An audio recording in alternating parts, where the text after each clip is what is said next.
God had them build the Ark of the Covenant, right? Because there is a real one in heaven, so that his presence is over. It's called the mercy seat, okay?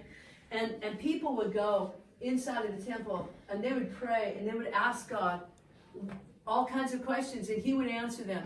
The ephod was a way that he spoke to them, but we don't have to have that anymore. The Holy Spirit lives inside of us and talks to us.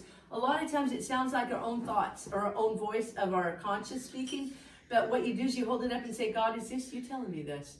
And he'll confirm it to you by saying it again, or else giving you such peace and good feeling that you go, oh, that is God, okay?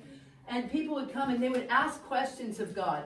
God, should I marry this girl? God, how many animals should I give when I marry my daughter off to this other family? They would ask God, God, this one, my uncle's being mean to me, God, what do I do about it? They'd ask him questions and he would answer them.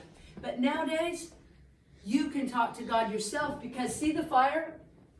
See, that's where God's presence was. But now the fire is the Holy Spirit living inside of your spirits.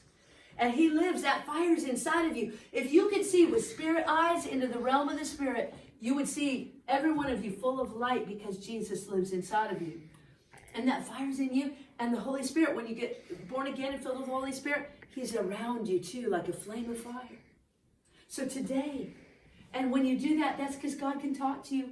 You don't have to go somewhere and kill an animal, because Jesus died for you. Thank God for that. His blood was shed for you. We don't have to kill any other thing anymore.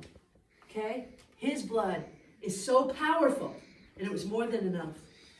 So now we get to go to God ourselves and talk to him, and he'll talk right to us at night, in the day, all the time. And he'll answer you, boys and girls. He will answer you. Okay? So, you know, a while back, my daughter Jasmine, who's working in 2s and 3s today, she asked God for a lion mane bunny. And so she showed me this bunny that was for sale for $50, and normally they're $200 to $250. And the color that it was normally is a lot more expensive bunny. And she found it for $50, and it came to her, and she was like, oh my goodness. I was like, who am I to say you can't have the bunny when you prayed for it and God gave it to you? You know, and I'm like going, oh my goodness.